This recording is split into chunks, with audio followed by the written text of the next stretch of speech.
అయిన తర్వాత మీకు ఏ విధంగా ఆర్డర్స్ ఇస్తారు. ఇప్పుడు మీరు ఎవరైతే వచ్చారో మీరు eligible for licence surveyor. Important thing ఏంటి అంటే ఇక్కడ మీరు అన్ని అంశాలు నేర్చుకోవాలి, ఓల్డ్ నేర్చుకోవాలి. ఫీల్డ్ ట్రైనింగ్ కూడా చాలా ఇంపార్టెంట్ ఉంది. ఫీల్డ్ ట్రైనింగ్ కూడా చాలా ఇంపార్టెంట్ ఉంది కాబట్టి మీకు ఇక్కడ మన అవకాశం ఉంటుంది.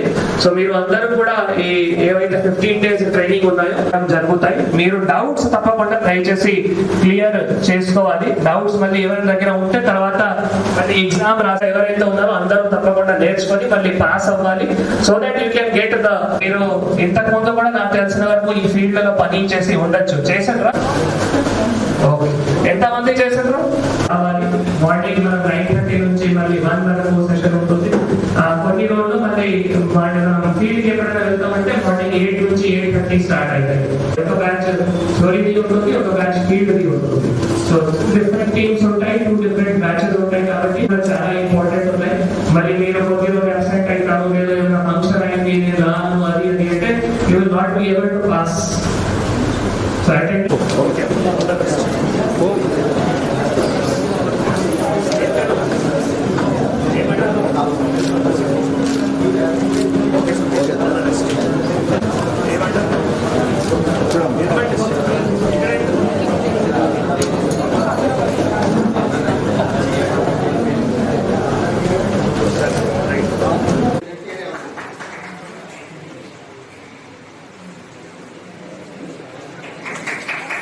మొత్తం పూర్తిగా ఉండాలి. అది పూర్తిగా అంటే 20 మీటర్ అంటే దానికి సమాన భాగంలో 100 లింక్స్లో దాని సమాన భాగంలో డివైడ్ చేస్తాం. దానికి ఒక లింక్ అంటారు.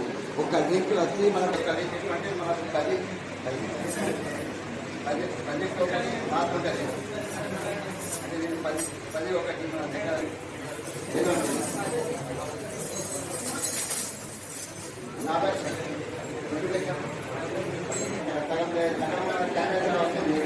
ఏదైనా ఎక్కువ తక్కువ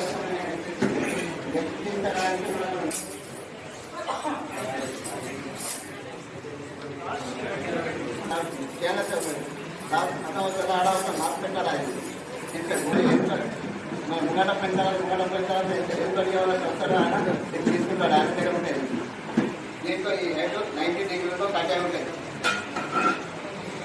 ఈ 90 degrees కట్టే ఉంటుంది. టోటల్లీ హాఫ్ సెంటీమీటర్ కట్టి ఉంటాయి.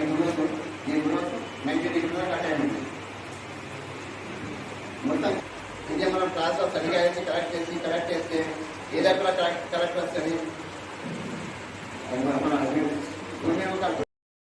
చాలా ఇది ఒకటి విప్లవం. ఎందుకంటే ఈ కొన్ని మనం రాష్ట్రాల్లో మేజర్ గా మీకు ఐడియా ఉండొచ్చు, ఉండకపోవచ్చు. కర్ణాటకలో చాలా బ్రహ్మాండంగా ఇది నడుస్తా ఉంది. సిమిలర్ గా ఆంధ్రప్రదేశ్ లో కూడా కొంత స్టార్ట్ అయింది. సో 2 రాష్ట్రాల్లో మళ్ళీ అక్కడ ఏ విధంగా జరుగుతా ఉంది అది మళ్ళీ మన ప్రభుత్వం కూడా అన్ని స్టడీ చేసిన తర్వాత మళ్ళీ తెలంగాణలో కూడా ఇది అమలు చేయడానికి ఒక దిశకి మనం వెళ్తున్నాము. సో ఇప్పుడు రాబోయే రోజుల్లో ప్రతి ఒక్క మండలాల్లో కూడా రెవెన్యూ సదస్సులు చేస్తాము. మొన్న గౌరవనీయులు CCLA గారు కూడా మాకు చెప్పడం జరిగింది.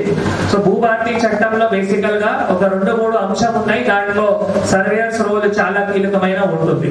ఒకటేమో ఎవరైనా పట్టాదారు ఉన్నా, లేదు ఎంజాయర్ ఉన్నా, ఆక్యుపెంట్ ఉన్నారా, వాళ్ళు కూడా లైసెన్స్డ్ సర్వేయర్ ద్వారా డైరెక్ట్ గా సర్వే చేసుకొని మళ్ళీ మండల్ సర్వేయర్ ద్వారా మనం ఆథెంటికేట్ చేస్తాం, వ్యాలిడేట్ చేస్తాం. ప్రతి ఒక్క చోట్ల డైరెక్ట్ గా మండల్ సర్వేయర్ కి వెళ్ళాలి అంత అవసరం లేదు. లైసెన్స్డ్ సర్వేయర్ ద్వారా డైరెక్ట్ గా ఎవరైనా పర్సన్ వెళ్ళి, లైసెన్స్ సర్వేయర్ అంటే ఇప్పుడు మనం మీకు ట్రైనింగ్ ఇచ్చిన తర్వాత మళ్ళీ మీరు ఎగ్జామ్ రాస్తారు. రాసిన తర్వాత మళ్ళీ ప్రభుత్వం మీకు ఆర్డర్స్ ఇస్తాయి ఎవరైతే పాస్ అవుతారు. సో అందరూ పాస్ కూడా అవ్వాలి, అవునా కదా? అందరూ పాస్ అవ్వాలి. ఇప్పుడు 158 మెంబర్స్ ఉన్నారు, అంతే కదా? 155 మెంబర్స్ ఇక్కడే ఉన్నారు. సో మీరు ఇప్పుడు 15 days ట్రైనింగ్ ఏవైతే ఉన్నాయో దాంట్లో థియరీ కూడా ఉంటుంది, ఫీల్డ్ కూడా ఉంటుంది. సో అన్ని మీరు నేర్చుకోవాలి. నేర్చుకున్న తర్వాత మళ్ళీ మీరు ఎగ్జామ్ రాయాలి. ఎగ్జామ్ రాసిన తర్వాత మళ్ళీ ప్రభుత్వం మీకు ఆర్డర్స్ ఇస్తాయి. ఆర్డర్స్ ప్రకారమే మళ్ళీ ఎవరైనా పట్టాదారు కానీ ఆక్యుపెంట్ కానీ మీకే అప్రోచ్ అయ్యి మళ్ళీ మీ సర్వీసెస్ కూడా వాడుకోవడానికి కూడా అవకాశం ఉంటుంది. దాని తర్వాత ఇందాక నేను చెప్పినట్టు అదే భూభారతి చట్టంలో మళ్ళీ ఎవరైతే ఇట్లా మ్యాప్ సబ్మిట్ సబ్మిట్ చేస్తారు, మళ్ళీ మన మండల్ సర్వేయర్ వాటికి వ్యాలిడేట్ చేయడానికి ఆస్కారం ఉంటుంది. అది ఒకటి చాలా ఇంపార్టెంట్ ప్రొవిజన్ ఉంది భూభారతి చట్టం. రెండోది అంటే భూధార్ కార్డు. మీరు అందరూ చట్టంలో గురించి అది చూసి ఉండొచ్చు.